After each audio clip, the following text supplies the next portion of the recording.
എല്ലാ പ്രിയപ്പെട്ടവർക്കും ഹോംലി ടിപ്സിൻ്റെ മറ്റൊരു എപ്പിസോഡിലേക്ക് സ്വാഗതം. നമ്മുടെ മുത്തശ്ശിമാരൊക്കെ ഉപയോഗിച്ചിരുന്ന ഇരുമ്പ് പാത്രങ്ങളെക്കുറിച്ച് ഇന്നത്തെ ന്യൂ ജനറേഷൻ ആളുകളോട് പറഞ്ഞാൽ തന്നെ അവർ നെറ്റി ചുളിക്കും.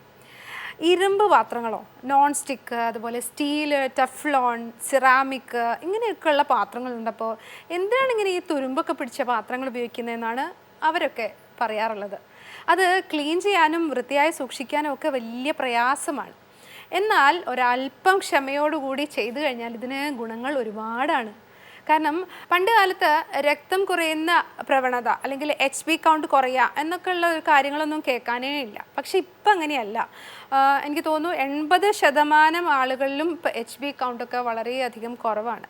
അത് കാരണം എന്താണെന്ന് വെച്ചാൽ ഭക്ഷണ രീതിയും നമ്മൾ ഭക്ഷണം പാചകം ചെയ്യുന്ന പാത്രങ്ങളും ഒക്കെയാണ് ഇതിൻ്റെ ഒരു റീസൺ. ഇരുമ്പ് പാത്രം നമ്മൾ ഉപയോഗിച്ച് ഭക്ഷണം പാചകം ചെയ്താൽ അയണിൻ്റെ അളവ് ഒരു പരിധി വരെ ശരീരത്തിൽ നമുക്ക് കൂട്ടാൻ പറ്റും. കാരണം ഈ ഇരുമ്പ് പാത്രത്തിൽ നമ്മൾ എന്തെങ്കിലും തോരനും കാര്യങ്ങളൊക്കെ വെച്ച് കഴിഞ്ഞാൽ തന്നെ വളരെ ടേസ്റ്റുമാണ്. നമുക്ക് നമ്മുടെ ശരീരത്തിലേക്ക് ഇരുമ്പിൻ്റെ അംശം കടക്കുകയും ചെയ്യും. അതുകൊണ്ട് തന്നെ HB ലെവല് കൂടാനും നമ്മളെ സഹായിക്കും. അപ്പോൾ ഈ തുരുമ്പ് പിടിച്ച പാത്രങ്ങൾ ആണെങ്കിൽ ഇപ്പം നമ്മൾ കുറച്ച് കാലമായിട്ട് ഈ പാത്രം ഉപയോഗിച്ചിട്ടില്ല എന്ന് തന്നെ വെച്ചോളൂ. അങ്ങനെയാണെങ്കിൽ തുരുമ്പ് സ്വാഭാവികമായിട്ടും വരും. കാരണം ഇരുമ്പിൽ തുരുമ്പ് വരുമല്ലോ, നമ്മൾ പഠിച്ചതാണ്. എങ്ങനെയാണ് ഈ തുരുമ്പ് കളയുന്നതെന്ന് നമുക്ക് നോക്കാം. 2-3 മെത്തേഡുകളൊക്കെ ഉണ്ട്. അപ്പോൾ അതിലേക്ക് നമുക്ക് കിടക്കാം. അപ്പോൾ ആദ്യം എങ്ങനെയാണെന്ന് വെച്ചാൽ ഈ തുരുമ്പ് പിടിച്ച ഇരുമ്പ് പാത്രങ്ങൾ നന്നായിട്ട് തേച്ച് ഉരച്ച് കഴുകാം. ഓക്കെ, അത് നമ്മൾ വേണമെങ്കിൽ ഈ സ്റ്റീൽ സ്ക്രബ്ബർ ഉപയോഗിച്ചിട്ടോ അല്ലെങ്കിൽ നമ്മൾ സാധാരണ ചകിരി ഉപയോഗിച്ചിട്ടോ നമുക്കത് ചെയ്യാം കേട്ടോ. അത് നന്നായിട്ട് തേച്ച് ഉരച്ച് കഴുകിയതിന് ശേഷം ഈ പാത്രം അടുപ്പിൽ വെച്ചിട്ട് തീ കത്തിച്ച് സ്റ്റൗ ഓണാക്കിയിട്ട് നന്നായി ചൂടാക്കുക. ചൂടാക്കി കഴിഞ്ഞാൽ പിന്നെ അതിന് ചുറ്റിലും എന്ത് ചെയ്യുന്നത് വെച്ചാൽ നല്ലെണ്ണ കിട്ടും.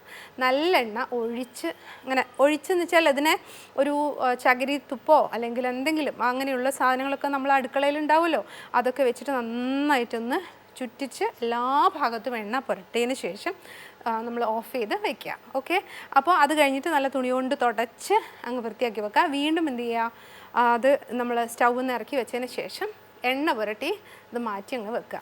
ഇങ്ങനെ 3 തവണ ആവർത്തിച്ച് കഴിഞ്ഞാൽ നല്ല സുഖമായിട്ട് ഈ ഇരുമ്പ് പാത്രം നമ്മുടെ വീടുകളിൽ ഇരിക്കും. അതുപോലെ ഇനി അടുത്ത രണ്ടാമത്തെ ടിപ്പെന്ന് പറയുന്നത് ഇതുപോലെ നന്നായിട്ട് തേച്ച് ഉരച്ച് കഴുകിയ ഇരുമ്പ് പാത്രത്തിൽ നല്ലെണ്ണ ഒഴിച്ച് ചൂടാക്കുക.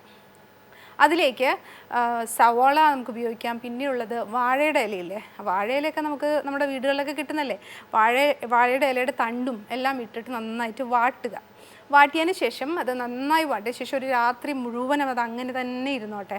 അതിന് ശേഷം നന്നായി തേച്ച് ഉരച്ച് കഴുകിയതിന് ശേഷം 3 തവണ ഈ പറഞ്ഞതുപോലെ തന്നെ നല്ലെണ്ണ പുരട്ടി വയ്ക്കുക. അങ്ങനെയാകുമ്പോൾ അത് നല്ല വൃത്തിയായിട്ട് ഇരിക്കും. മാത്രമല്ല നമ്മൾ സാധാരണ ഇപ്പം വെള്ളയപ്പം പോലുള്ള സംഭവങ്ങളൊക്കെ ഉണ്ടാക്കുമ്പോഴേ ചിലപ്പോൾ ഇതിൻ്റെ അടിയിലിങ്ങനെ പിടിക്കാനുള്ള സാധ്യതയുണ്ട്. അപ്പോൾ അങ്ങനെ പിടിക്കാതിരിക്കാനും കൂടെയുള്ളൊരു ടിപ്പാണിത്. നന്നായിട്ട് നല്ലെണ്ണ പുരട്ടി അങ്ങ് വെച്ച് കഴിഞ്ഞാൽ അതിൻ്റെ ഒരു പ്രതലം നല്ല മിനുസമായിരിക്കും. നമുക്ക് പെട്ടെന്ന് തന്നെ വെള്ളയപ്പം കയ്യിൽ കിട്ടുകയും ചെയ്യും. അതുപോലെ തന്നെ വേറൊരു കാര്യം, വെള്ളം ഒഴിച്ച് ഇതിൽ നന്നായിട്ട് തിളപ്പിക്കുക. അതിന് ശേഷം വെള്ളം കളഞ്ഞിട്ട് തുടയ്ക്കുക. പിന്നെ ഇതിൻ്റെ അകവും പുറവും ഒക്കെ നന്നായിട്ട് എണ്ണ പുരട്ടിയതിന് ശേഷം നല്ല വെയിലത്തിട്ട് വെക്കുക. അങ്ങനെ 2 പ്രാവശ്യം ചെയ്തിട്ട് നന്നായിട്ട് വീണ്ടും ഒരു എണ്ണ അങ്ങോട്ട് തടവി സൂക്ഷിച്ചവിടെ വെച്ച് കഴിഞ്ഞാൽ നമുക്ക് എത്ര കാലം വേണമെങ്കിലും ഇരുമ്പ് ചീഞ്ഞട്ടി ഉപയോഗിക്കാം. ഈ ചട്ടി എന്ന് പറഞ്ഞാൽ നമ്മുടെ മുത്തശ്ശിമാരായിട്ട് ഇങ്ങനെ കൈമാറി വന്നിട്ടുള്ള ചട്ടിയാണ്. ഇപ്പോഴും നല്ല അടിപൊളിയാണ്. നമ്മളെപ്പോഴും വീട്ടിൽ യൂസ് ചെയ്യുന്നതാണ്. തോരൻ വയ്ക്കാനും വെള്ളയപ്പം ചൂടാനും ഒക്കെ നമ്മൾ ഉപയോഗിക്കുന്നതാണ്. അപ്പോൾ നിങ്ങളെല്ലാവരും വീട്ടിൽ ട്രൈ ചെയ്യുക. മാർക്കറ്റിലൊക്കെ അവൈലബിൾ ആണ് ഈ ഇങ്ങനത്തുള്ള ചട്ടികളൊക്കെ. അപ്പോൾ അതൊന്നും കണ്ണ് മാറ്റാതെ ഇത് തന്നെ വാങ്ങിക്കുക, പഴമയിലേക്ക് പോവുക. നമ്മുടെ ആരോഗ്യത്തിന് അത് തന്നെയാണ് ഏറ്റവും ബെസ്റ്റ്. അപ്പോൾ മറ്റൊരു ഹോംലി ടിപ്പുമായി അടുത്ത എപ്പിസോഡിൽ കാണാം. എല്ലാവർക്കും നമസ്കാരം.